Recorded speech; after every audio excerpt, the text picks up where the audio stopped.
Hey everyone, welcome to the Rising Stars podcast. I'm Brianna Moriarty, your host. Today we're talking about something very near and dear to me. We're talking about digital marketing. My background and passion is in marketing, so I'm super excited to dive into it today and talk about, the digital marketing that VARs and ISVs should and should not be doing, especially with the whole world kind of turning virtual and digital over the past year. It's a very important topic. So I would like to welcome James Korte. He is from BlueStar, and he's going to be joining us today to talk about all of the do's and don'ts of digital marketing for VARs and ISVs. So, hey, James, thanks for joining us. Absolutely. I'm excited to be one of your first guests. Absolutely. So, can you get us started by telling us about your background at BlueStar and kind of what got you into marketing and how that kind of road has paved out for you? Sure. So, if you've heard me or spoken with me at all about marketing, I like to talk about design a lot because that's my educational background. So I went to Ohio University, commonly mistaken with Ohio State University. So I'm a Bobcat and not a Buckeye. Okay. So down in beautiful Athens, and I studied interactive multimedia, which is very much in line with kind of my personality and my day-to-day work these days, which is, it was one part general design, it was one part web design, video editing, animation, a little bit of everything, which again is very much in line with what I do now. So my first ever job, actually, before I was even done, and I'll make this quick. I know you're like, oh God, how long is he going to go? No, you're great. I like starting at the beginning because it was kind of an interesting company I worked for, which was in Toledo, Ohio. And to keep the story short, it ended up becoming Silly Bands, which some people listening are going to be like, wait a minute, Silly Bands? They were like the little animal-shaped rubber bands that kids wore on their wrists. Right. So I know exactly what you're talking about. I worked for this guy, a little tiny company. He did like live events and like all kinds of random stuff. And he ended up stumbling upon this product and bringing it to the US market. So I started doing kind of search marketing and website design and a little bit of everything there. Only for about a year and a half. And then I worked for the Columbus Blue Jackets of the NHL for 4 or 5 years in a couple different capacities. One was in event production, and then one was in the front office, like in a design capacity, where we were doing the signage in the arenas and the newspaper ads, and again, a variety of things. The next stop was at a market research firm. Again, a small company, but it started to introduce me to the idea of insights. So advertising and marketing being based on research and knowledge of what the customers are saying, what they're needing, et cetera. And actually, gosh, that would have been back in like 2008 or 9. Okay. And I was shooting and editing a podcast, like an audio and video podcast way back then, which I remember even the word podcast was really new to me. Yeah, So it was before cool. it was even a thing. Yeah, at least as far as I remember. I mean, it was years later before I started getting into consuming them anyhow. And then when my wife and I were expecting our first child, so we were in Columbus, Ohio at the time. We decided to move to Cincinnati, where she's from, where she grew up. And that's when I started with BlueStar as part of the marketing communications team. And, I think I had initially applied for a web design job. And what they quickly explained to me was, yeah, we could use some help on the web, but we could use some help in email marketing and, in general design. So it was a perfect fit for kind of my variety of skills and interests, I guess. Took a short stint back in 2013, I think, with an ad agency in Cincy, working on some really cool brands. So it was at an agency called Possible, and we worked on some Procter & Gamble stuff. So if you are aware of or remember when Dollar Shave Club was a really big deal, they've since been acquired, I think, by Unilever, but they were just like eating Gillette's lunch. Unfortunately, I was working on the Gillette agency team at my company. So I spent some time in the throes of that working on the Gillette Shave Club, and then I worked a little bit on the Downy team before coming back to BlueStar. And so now at BlueStar, I know you know this, but for anyone listening who might not be aware, I lead a program called Appware Solutions, and it's pretty unique in the channel. We're a distributor for those of you that don't know BlueStar. But what my team does is we help our partners, and that might be a value-added reseller company, it might be a software company, or kind of that combination hybrid company. We help them to market to their end customers. So we sort of work as like a mini agency on their behalf, but an agency who understands, the solutions that they deal with and who their customers are.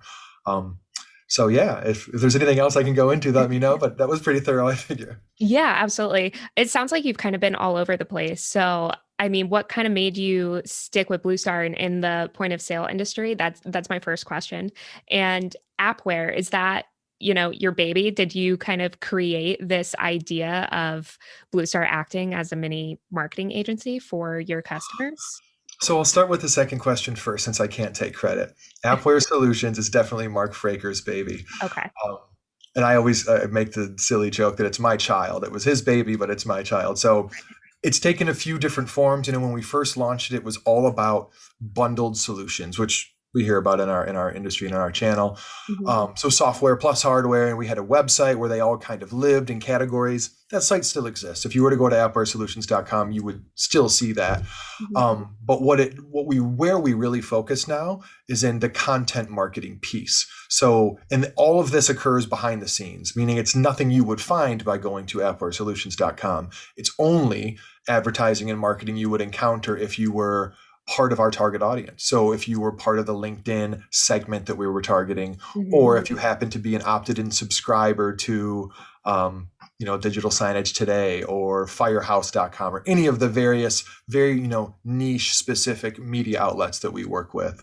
Right. And the first part of your question, why this industry? Mhm. It's a funny, I love that you asked that, because every time a new team member starts at BlueStar, I give them the pitch about our industry. And I Mhm. say, especially when you're brand new to it, it takes some time to really understand who are the players, as a distributor, what do we mean to our vendor partners?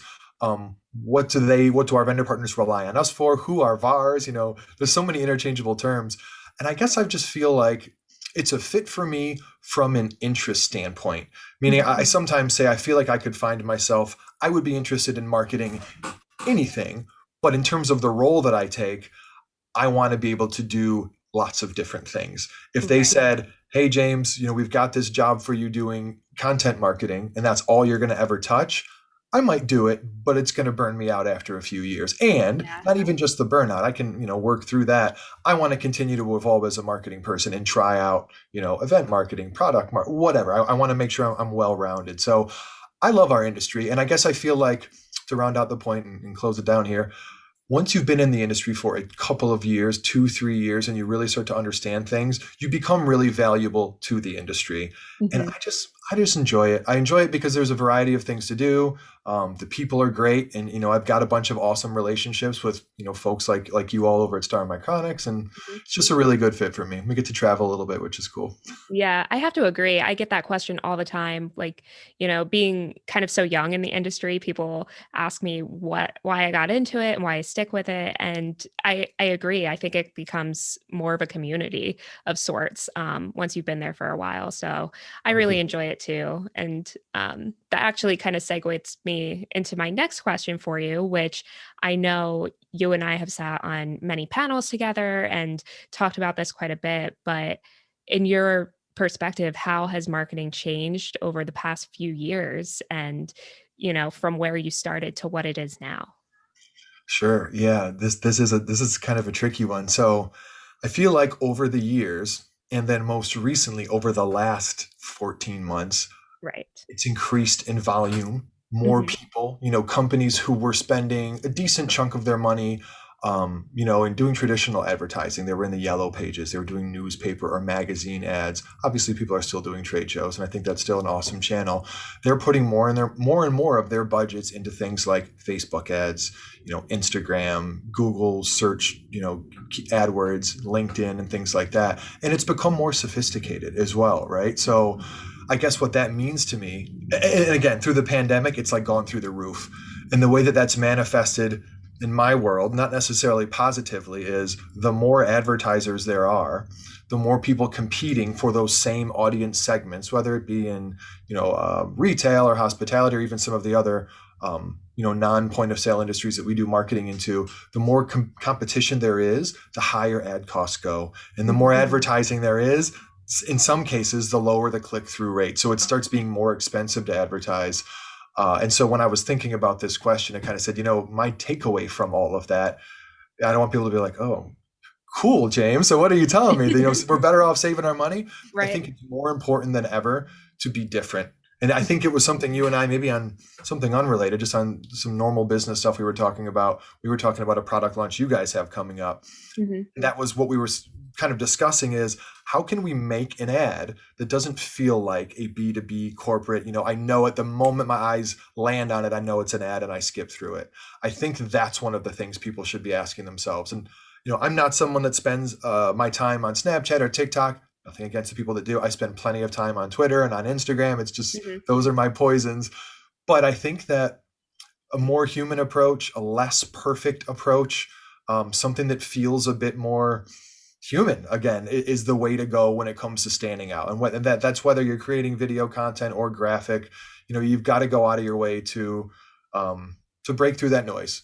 And it's going to have the benefit if you're successful in doing that. And that's the beautiful thing about digital marketing is you get there's a quick feedback loop. You can go Yeah. on to, let's say, LinkedIn or feedback or Facebook and put 2 or 3 ads, A, B, C, test them against each other. And within a number of days, you start to see the trends, which one's Hmm. performing better, which ones are tanking. And you can know pretty quickly there, what to double down on and what to maybe pull back on. And it is going to have the direct result of if people are engaging with my ad at a higher rate, this is going to sound, I don't know if people know this, this might sound strange. Facebook wants me to have good ads. Hmm. LinkedIn wants to show people good ads. They don't want these to be terrible ads that everyone ignores either. And they reward good advertising. So when I have a high performing ad out there, my CPM or cost to reach 1,000 people to get 1,000 impressions is going to go down because LinkedIn and Facebook are going, oh, look, people are actually engaging with this ad. They're appreciating it. They give it a little bit, they look better upon it, I guess. And so it saves you money. And I guess the last thing I'll say here is, the question I would be asking is, well, how do you stand out? And I talked kind of in generality about being less formal, in terms of the creative you're putting out there. But I think thinking about the formats, do mix in some video. You don't think that you have to have professional equipment. Like, a couple of weeks ago, we shot a mini video press release for our European team. We had some big news coming out. Hmm. It was like, guys, not only could we shoot this and edit it, shoot it on the iPhone and I can do a quick edit. It's the best way to do it because it's going to look, the way it should look.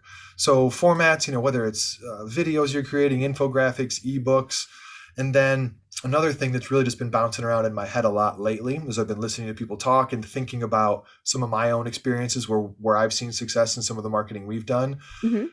telling the stories of your customers.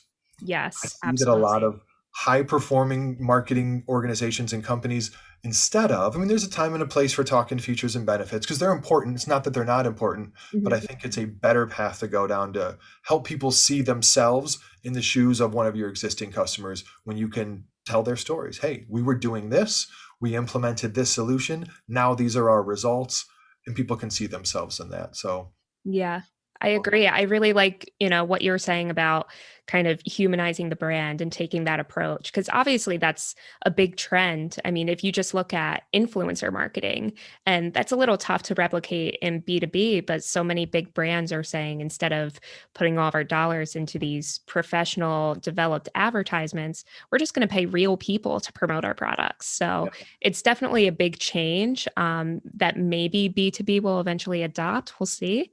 I Um, Granted, I'm glad you said that because I don't think I would have thought to bring it up, but it did cross my mind earlier today when I was thinking about our conversation. yeah. I've been hearing I listen to a lot of SaaS marketers, people who are, and a lot of them, the good ones, are on the cutting edge of marketing, which is why I pay attention to them. I pay attention to the emails that I get from them, and I listen to the high level people there, and they talk a lot about influencer. And I was thinking that, like, from my perspective, if were to engage an influencer, who would I be looking to influence? Well, customers, right? Right. VAR customers. Well, who are influencers to VAR, and what would that look like? I haven't figured out yet, but I think I would be interested in trying it out if we could find that right person who does have people's attention, and it could be something natural. Maybe it is a product or a service that they use. So I love that. Absolutely. I definitely think it could be done. It's just, how to approach it. I was just going to plant the seed that um, this is the unfortunate reality, and I'll go into it a little bit deeper later. But a lot of effective marketing doesn't scale easily. Hmm. And that stinks. I know people want to hear, like, they're listening to this podcast hoping that we're going to go, hey, what always works for us is when we write the headline this way, we send at 8 a.m. and people always open and convert when you do that. And it's like, no, unfortunately, a lot of the effective stuff is the stuff that takes humans and people to really make connections. Right, right. So I guess kind of going back to what you were saying before, you have to stand out, you have to, switch up your marketing and things like that. What would you say today is the number one mistake that you see VARs and ISVs making when it comes to the digital marketing? I'm going to take a breath here because I don't want to be harsh. I have to strike the right tone on this. A lot of the partners that I work with, even those that have really interesting solutions, they're not investing in marketing in a serious manner. Hmm. And I thought about this right before we connected, which I just wonder. I've never asked the question directly, and I'm going to start asking this question to our partners, to our VARs, to our ISV companies, to say, what's your view on marketing? How big is your team? How many people? What levels are they at? Because my feeling, it's just my gut. So the reason I say that is because I like to deal with data versus just what I think is true about the world. Of But it course. feels to me like there are a lot of CEOs and salespeople in the world that think people, marketing functions are like sales, but they don't care about revenue. So they don't invest in them properly. Hmm. My advice to VARs and ISVs out there is that you should think about hiring for marketing in the same way that you do sales or operations or finance. You should have executive level marketing. First, I mean, if I had four people, if we were starting a company tomorrow, obviously we're both marketing people, but let's say that we weren't, and we hired two more people, one of those people would be a CMO. Right. And one of our first probably 8 hires, another one would be a senior level executor, someone who, like me and you, has worked a few different jobs, has done a few different things, and can go and do the work.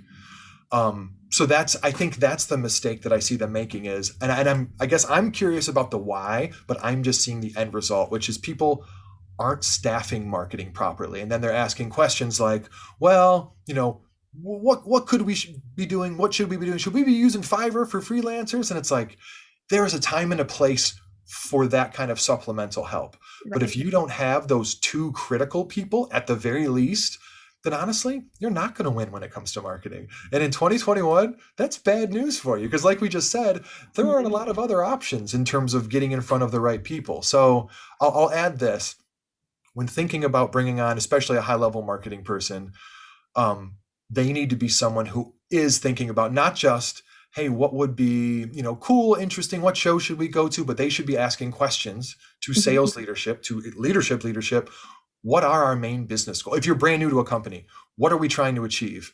How can marketing support that? And then when Mhm. they say, okay, James, Brianna, what are you going to go do from a marketing standpoint? I'm going to build my plan in a way where those are the things I'm trying to achieve. If pipeline is the sales goal or close deals, then I'm trying to drive leads that turn into pipeline. That, you know what I mean? So I think that's not, there are different kinds of marketers. There are brand marketers, product marketers, demand gen marketers. And if you're a Mhm. smaller company, you might need someone that has a little bit, you might need that halfway unicorn that can do a little bit of everything. Yep. But invest in them. They're not going to be inexpensive. They're probably not going to be 2 years out of college. Again, those people, those junior level people have a huge value Mhm. once you have, your executive level, your senior level taken care of, the people who are going to set the strategy. The idea that you can just step in without that person and start, doing little piecemeals here and there to get real results, I don't think is realistic. So Yeah. Yeah, for what sure. else? Number two. So that's number one is investing in marketing and the people in a serious manner, in the same way that you would, like I said, sales, operations, finance. Number two, and this I hesitate a little bit to say it because it is a direct reflection for the partners I've worked with, Mhm. but it's important to be said for those people that know me and for those that don't. A lot of companies do not understand who their customers are. Yes, They have I agree. customers. They don't. They have customers, but when you say, "Hey, who is this meant for?" And again, I know that a lot of salespeople have a mindset of, "I don't want to leave money on the table." Hey, Mhm. James, our solution can work across verticals. I'm sure that that's true, but which industries do you see that you're winning with more often, and why? And within those companies, who are the people that you're usually dealing with? People don't have a good idea, a good grasp of that. I think the way that I would go about it, again, if I were first week, second week on a brand new job, I would talk to sales, probably even sit with sales to hear what kind of conversations are happening, what customers have to say. But I would really quickly start surveying customers to figure out, why did you choose us? Yeah. Even if it's just, hey, I loved your sales rep. Okay, I can work with that. Hmm. Or, you had what we needed and you didn't have anything that we didn't need. It was the right fit, or your price, or whatever it is. There's always a reason. And just full transparency, thinking about BlueStar, I asked myself the same question. When people choose us, because we're not the only distributor out there, why? And I Yeah. think, quite honestly, it's something that we still need to learn more about, because there's a reason. No matter what, if it's availability, that's still a reason. So we should be the best at, communicating that. We already talked about telling customer stories. I think Hmm. I'm guilty of it too. Sometimes, especially working kind of as an agency, I deal with the assets that exist. I can't snap my fingers and have a great, video case study or two to go work with if Right. the partner doesn't have it. That is another thing, especially if I were a product marketer, working at, an ISV. I would invest time wise heavily in going and getting those customer stories on video, ideally. The Absolutely. last, the last thing I'll add is investing in design. Hmm. I opened up by saying that I'm a guy with a design background, but I think sometimes design can get boiled down to, hey, James, I need you to make this look pretty. Hmm. We're talking about a presentation or something like that. But when we're talking about products and services, it's the perception of your business. I Hmm. judge companies, again, maybe because of my bias toward design, on my first glance. And sometimes I'll meet a company some other way and then see their website and go, oh, wow, I know these people have a rock solid solution, but their visual doesn't match up. Right. Not only is that your, outward facing stuff, websites, marketing materials, but your product itself. If you're a software company, or if you're Hmm. a hardware company that works with software, the interface, the onboarding experience can be designed, the way that feels, even the support experience on your website or through social or whatever.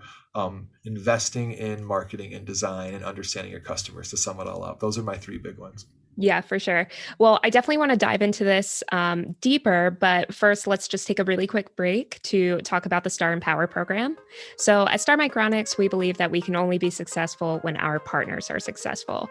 That's why we created the Star Empower program. The Empower program is designed to offer our partners the best pricing and support with no sales commitment, and it's built to support loyal partners and help grow their business. The Empower program is open to all Star resellers, offering benefits including product discounts, sales and marketing support, deal registration, and much more. Register today at starmicronics.com/partner portal or visit the link in the episode description for more details. All right, James. So we talked about the mistakes that ISVs and VARs might be making in their digital marketing. And I think we're definitely both in agreement on the big one is not investing in it or not taking it seriously. And a lot of these guys, they're smaller, they're startups, they don't have all the resources to invest. So for those smaller companies or someone that just doesn't have a lot of background in marketing, what would your advice be for them getting started? Sure. So I'll echo what I said and then I'll move beyond it, because I don't want to beat the drum too hard. Right. Even if you and I were starting a company and we had 4 people, one of those people needs to be your, executive level marketing. It should be Hmm. baked into the company. Because I think that person can be your strategic thinker. They can then pull in freelance resources, more junior ones, to get, the work done. Um, so that's the first thing. As far as, I get it, the companies are small, and I think that's Hmm. an easy excuse to say we're small. And when they say we're small and we don't have marketing resources, what I hear is you're not prioritizing it. So Right. already said, I'll move on. But let's just say then that you are that very typical entrepreneur, and by that I mean you do it all. Hmm. You are the salesperson, you're the support person, and on some days you're the marketing person as well. What I would suggest in terms of going and learning some of the methodology, I'm a concept learner, meaning I can go and I don't have to have all of the information between, why step 1 and step 2 happens. If I just understand that step 1 and step 2 are happening, I can do the research to figure out why and how to get, from point A to point B.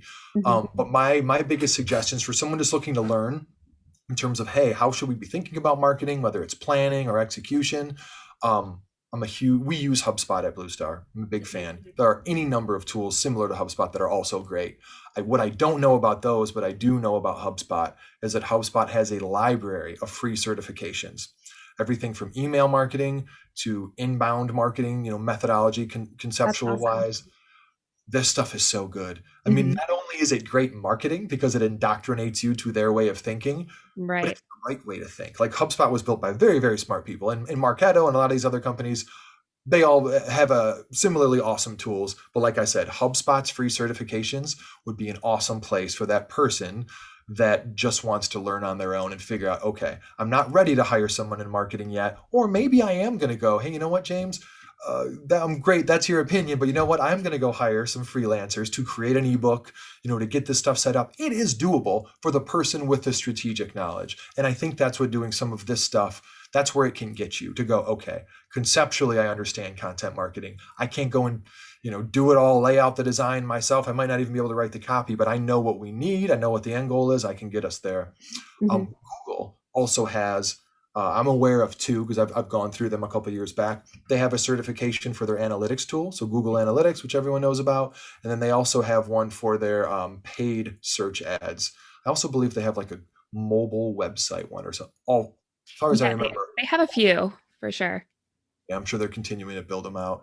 And then shameless plug, and I'm not connected to this podcast at all. I just think it is the very best podcast that I've started listening to in the last couple of years. There's one called B2B Marketing Leaders Podcast.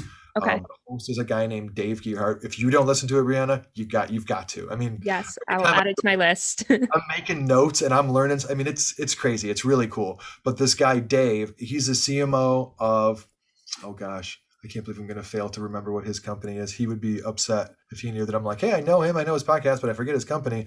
They're an application that works with Shopify. They're like, built for Shopify plugin kind of thing. But he's the ex CMO at Drift, which I don't know if you're familiar. They're the chatbot software that we use. Right. He worked at HubSpot as a product marketing guy, so he's a real good guy. But what he does is he brings CMOs, CROs, CEOs, but mostly CMOs on, and just runs down like the super tactical. How many people are on your team? How are they designed? Who reports to who? How often do you meet with them? And it's excellent. So again, for me, being a conceptual learner, I don't need all the details. I just need smart people to say, we do it this way. And I go, okay, I'm going to go, look into that and figure it out. Right. HubSpot certifications, Google certifications, and obviously I'm a big fan of podcasts. The B2B Marketing Leaders podcast comes highly recommended. Awesome. So I want to shift a little bit. You kind of mentioned email marketing a couple of times. I really want to get into that further because at least I'm sure you hear it too. I always hear with people that don't have a lot of marketing background, they want to do email marketing. We need to email people. And obviously that's gotten huge because everyone's sitting in front of their computers, answering emails all day, especially during a pandemic. So what are your thoughts on the current trends in email marketing? Is it becoming oversaturated? Um, what kind of advice would you give to businesses that are trying to get into it and best practices? Sure. So let me start by differentiating between, I guess, three different kinds of email marketing that I have in my mind. Okay. And you may have heard me say this before, Brianna, there's a hierarchy in my head. And to me, this is fact, but it's really opinion. The lowest on the totem pole when it comes to email marketing is purchasing lists of people. They can't even do this stuff in Canada and Europe because it's not legal. In the Hmm. US, it's still kind of the Wild West. We can go and buy a list of people that supposedly attended NRF, right? Hmm. And then there's 40,000 of them and it costs us 2 or 3 grand. We load them up into HubSpot or MailChimp or whatever we use, and we start cold emailing them. So to me, that's a distinct type of email marketing. Hmm. Number two would be a list that you are building, meaning you've gotten people to sign up to hear from you. That's the one I want to go deep on in a second. Yeah. And in my mind, that's number one. So out of the three, building your own list, people who have given you permission is number one. Buying lists of cold people is number three. And number two, and this I do quite a bit of this, Hmm. just because of the nature, meaning I'm not marketing BlueStar. That's not my day-to-day at BlueStar. I am Right. marketing our partners. So I'm not building lists for them. I'm doing, campaigns that run for 2 or 3 or 4 months, quick hits. And what we do when it comes to that, which is, hey, partner, we're going to go and generate you, 75 new leads over the next 2 months. One of the key ways I do that is through email marketing, but I do it through media outlets. And I'll give two Okay. examples that come to the top of my head.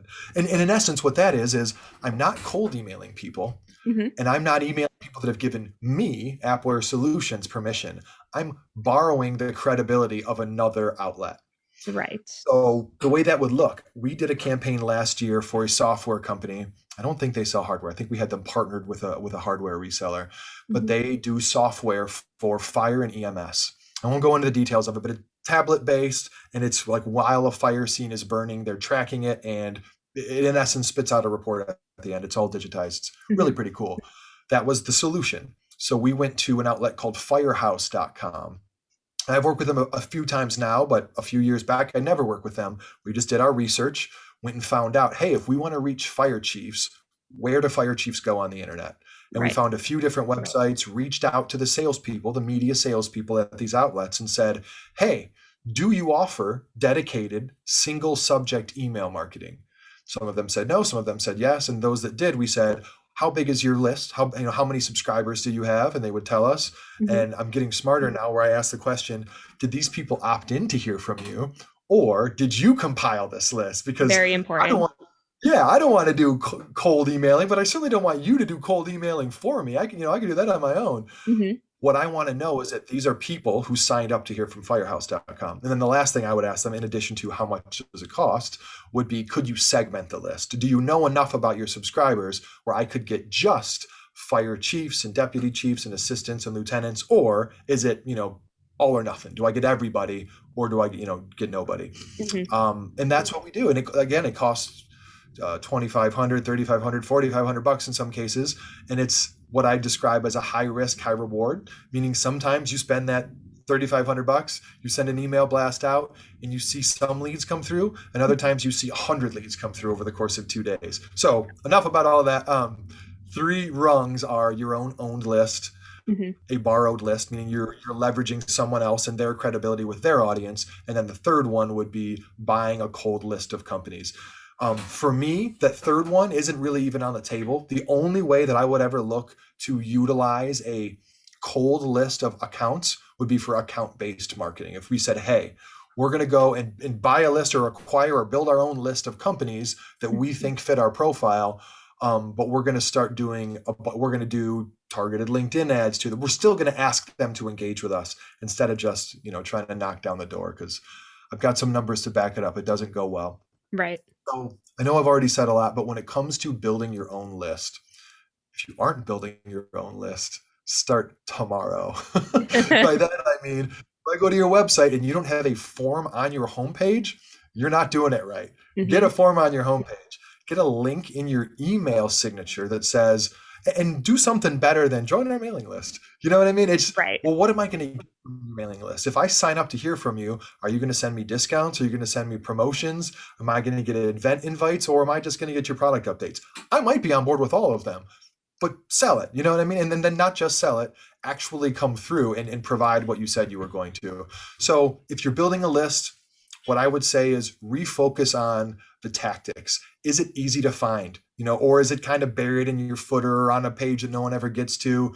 It Hmm. should be prominent. It's actually, and I'm kind of connecting two worlds now, one of the ways that I evaluate media companies when I'm looking for someone to do an email blast through is I'll look at their homepage and see what the experience is. How actively are they signing up new subscribers? And Right. if it's a hidden thing, I'm like, oh gosh, this can't be a real healthy list, because how the heck's anyone going to sign up? It's impossible to find.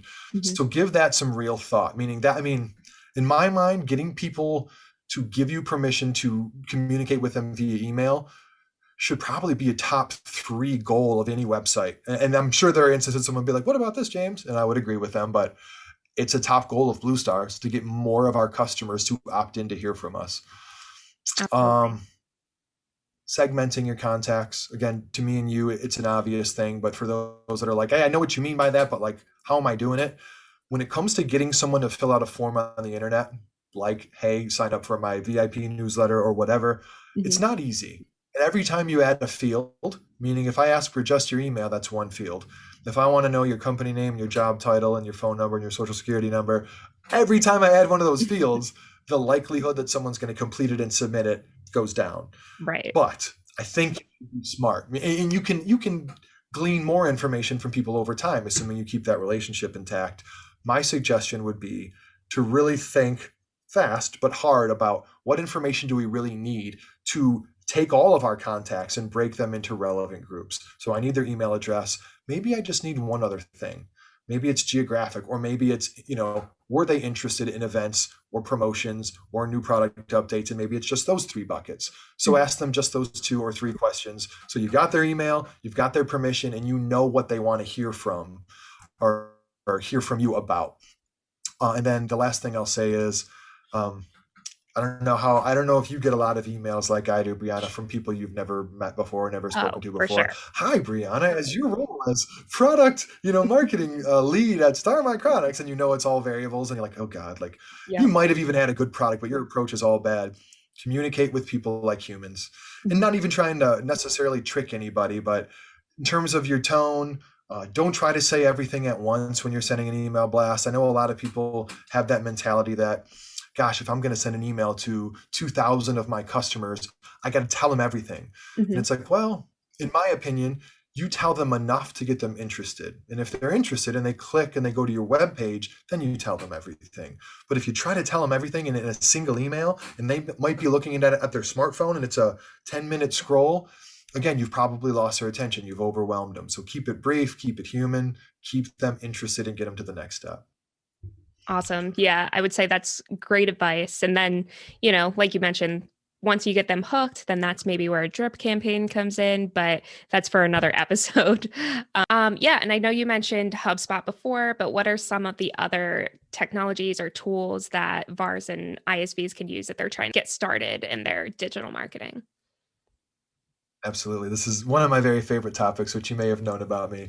And the way I thought about it, the way I do think about it is that you need to be able to do a few things as a marketing group. Number one is to build and maintain contact lists, right? We were just talking about getting people to sign up, opt in to hear from you. So you need something that can do that. You need the ability to build landing pages. So pages that might not be permanent fixtures on your website, but those you might just need for a quarter or half of a year or whatever. And you want to be able to do that without a developer. If you've got a developer, great, but it would be better that you've got that kind of wears all the hats marketing person that can jump in, get the assets they need from designers and build themselves. You need to be able to capture information. So you need forms. Yep. Simple enough, but nonetheless, you need a tool to do that. You need to be able to send emails. So you got to communicate with people. They do sign up to hear from you. Now they expect something. And then you need to be able to measure all that stuff, right? How many visits are we getting on the web page? How many people are filling out the form? How many people are opening our emails and clicking on them and all that good stuff? So my tech stack at BlueStar, and we've got, we have the money to go out and buy some pretty premium tools, but I always think about what if I didn't? So there are options for both. I use HubSpot for email, contact list management. So I've got all my different, lead lists or whatnot. I also use it for lead capture, so to build my forms, and for any automation. So again, if someone fills out a form and they're doing it to get an ebook, I can automate within HubSpot. Hey, anytime this form gets filled out, send this email that delivers, the ebook, and it'll come from Brianna or whatnot. All that can be automated. What I know is that on the free level, totally free level, you can do email through HubSpot. You can do contact list management. And I believe you can create forms. There might be some restrictions on the kind of forms, but I'm almost sure you can create forms. Automation is not included. So if you were trying to go, free or very inexpensive, if automation was completely important, you need to find something else. And I believe that MailChimp, which is in many ways totally overlaps HubSpot, also, offers automation, I think, on the free level. So maybe you kind of use both of those. But if you could afford it at the lower level, whatever the lowest level is for HubSpot, it's almost it is a do-it-all tool in terms of email marketing, list and contact management, automation, and then lead form capture. And then moving on from there, I use Unbounce as a tool in addition to HubSpot to build landing pages. It's really slick. I can code a little tiny bit like HTML, CSS, but you don't need to at all with Unbounce. It is a literal drag and drop landing page builder. It's really great. But if I didn't have, and it's not inexpensive, if I didn't have that, I would probably use WordPress to do that kind of thing, to build those landing pages. I'm a big fan of Zapier. I'm not exactly sure how to pronounce it. It is the tool that can connect things that don't connect already. So Okay. for instance, when we generate leads in LinkedIn, the way it generally works in LinkedIn is someone fills out your LinkedIn lead gen form within LinkedIn and it just sits there. Unless you have something looking and going, oh, look, we got a new lead in that form, send it to HubSpot or send it to MailChimp or whatnot. Zapier can do things like that. And it can even do multi-step. When someone sends an email that has Star Micronics in the subject line, create a Google folder with the same title, and then send another email. It can do multi-step automations. There is a free version of Zapier, and I believe the limit there is twofold, which is you can only have a certain number of zaps, which an individual zap is an automation. Mm-hmm. And then there are certain tools like HubSpot that are considered premium tools. And on the free level, you're not allowed to connect. Okay. But I would say there's no reason people shouldn't go in there and just, even with their personal email, sign up for Zapier. Do something cool for yourself that every time someone tweets your name in it, Zapier grabs the tweet and puts it in a spreadsheet just to see automation working. It is really cool. Then you'll start to think of cool stuff to do that actually relates to business. The other thing that we use is chatbot technology from a company called Drift. Mm-hmm. There are inexpensive and plentiful chat tools out there. I mean, just search free website chat and you'll find a bunch of cool ones. Drift just has some really sophisticated stuff that it can do. I felt like there was one other thing that as I was talking about HubSpot, oh, yes, I remembered. I'm so glad I remembered. The coolest thing HubSpot can do, and the reason, even if you were using some other system for your email marketing, or like let's say you use MailChimp because it can do automation for free or whatever, if you sign up for HubSpot and take a single line of JavaScript, the HubSpot tracking code, they call it, and put it on your website. So maybe, Star, you would definitely need IT or somebody to go and do that for you. If you had a small business, you could do it yourself. You throw this HubSpot tracking code into the header of your website, and it's now on every page of your site. What it does, and I want to try to explain this in a way where it makes sense because it's the coolest thing. It's so worthwhile. Any contact who comes into HubSpot through a HubSpot form or clicks on any email you've ever sent them that comes out of HubSpot, they're now connected to HubSpot via cookies. Okay. Which, okay, whatever. All you need to know is that you have to make a connection between these people and HubSpot. And once that happens, if I were to go and click on your name, Brianna, right now, if I were to open HubSpot and click on your name, I assume you're in our database somewhere, I would see every page you've looked at on our website. Oh, And wow, not that's just crazy. that, I would see any form that you've submitted, any email you've received, and whether you've opened it or clicked it.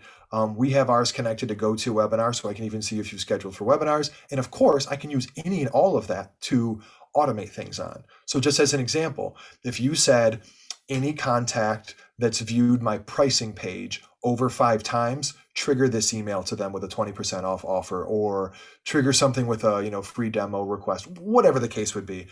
That is the coolest thing that it does. A lot of people who are non-marketers, if they're listening right now, are like, no, James, that's the creepiest thing that it does, which is also true.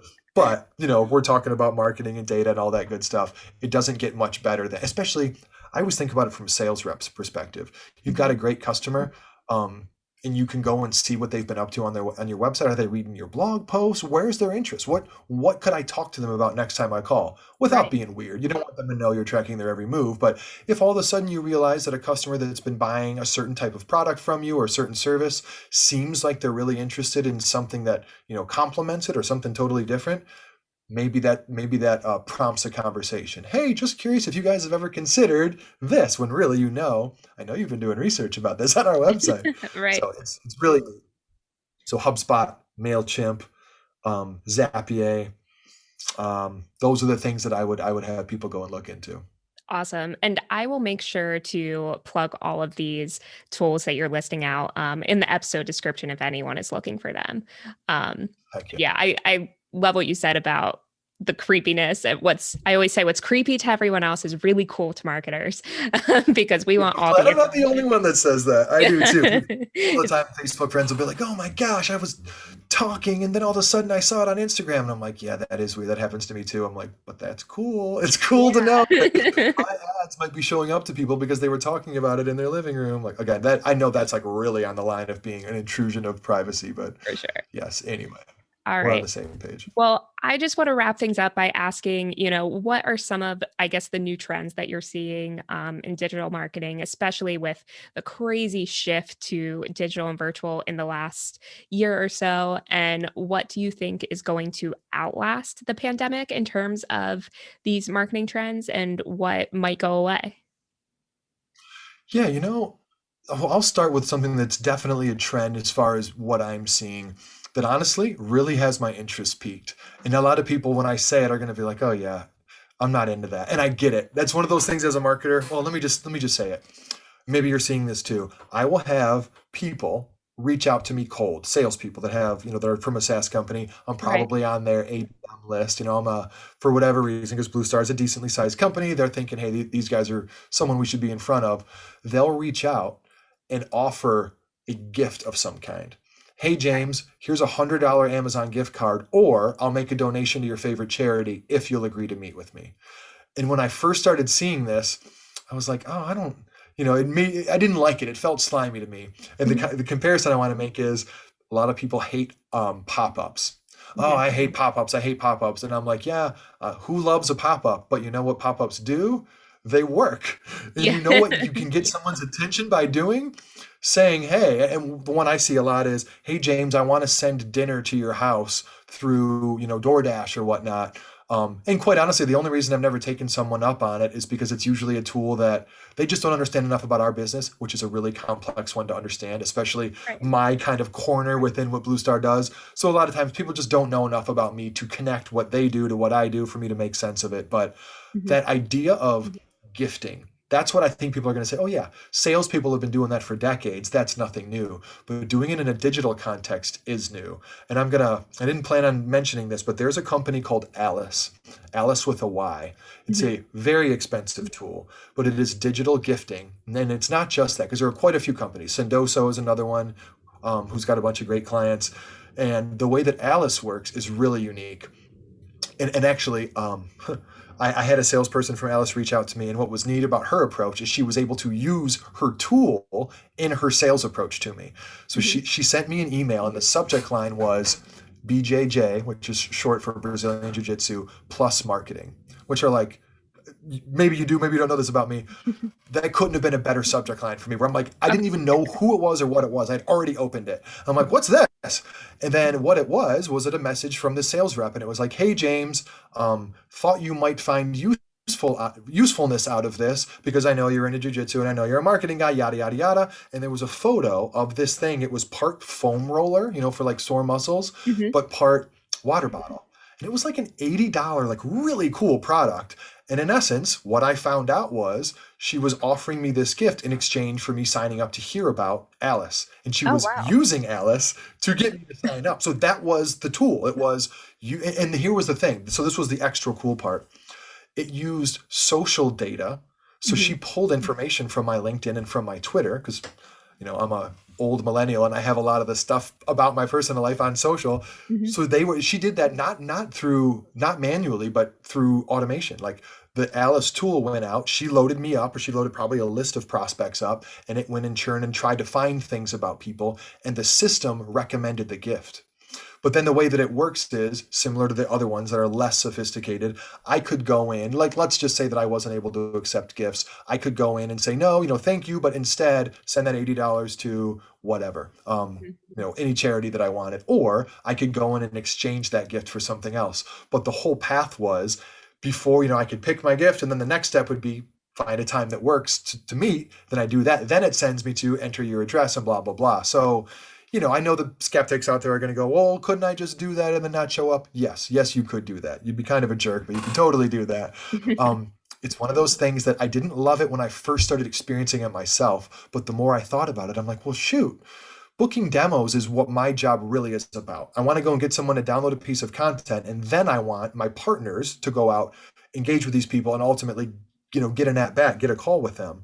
Like, but what if I didn't have to spend the money to get them to download the ebook? What if I could just go find a list of people, buy a list, find a list, whatever, Mhm. and experiment with this? So I don't know that it's pandemic related, but it's something I've started to see, and it's something I've really kind of had to come around to, where I haven't started to experiment it yet, but I've been trying to sell in something like this as an approach at Right. BlueStar for a good Right. 6 or 7 months. So pretty soon, Brianna, we're going to be working on something like this, and we're going to be sending people gifts and getting meetings. That's really The interesting. other two I things haven't are, seen that yet. if you go to their website too, if people listening want to see an example of an excellent product website or SaaS website, go to Alice.com, ALYCE. Okay. It's really cool. So they'll have like an image of a person, and they'll be like climbing a mountain, and it'll say, 9 to 5 marketing manager, 5 to 9, climbing enthusiast. And Right. that's their whole idea, is tap into the personal side of business, stand out from the crowd, give someone to something that they're going to go, oh my gosh, like, A, how did you even know that I was a Auburn fan? And then B, I can't believe someone sent me a jersey to take a meeting. And Right. we all know that if you get X amount of meetings, so many are going to close. And if you're already targeting people that your ideal customer profile, you've already kind of done the work of saying, well, would it be relevant to them? Yeah, it would. And then you get a chance to do your job as a salesperson. So I'm super interested in that. It's a trend I've seen, and I don't know. We'll see. It'll stick around if it works, right? That's true for everything. Right. The other two things are far less trendy, but I thought they were worth mentioning. Automation and personalization. It's been happening for a while. I see a lot of bad automation and personalization. And by that, I mean, I kind of mentioned this earlier. Hi, James. In your role at BlueStar US, which is the name of our company on LinkedIn, but no one calls us BlueStar US, Right. in your manager, comma, digital marketing strategy at BlueStar US. And I'm like, oh God, could this be any more transparent that it wasn't written by a human? Right. So I don't think automation and personalization goes away, but it's certainly a trend, and I don't know, not to say it's not effective. I don't see it being done well a lot.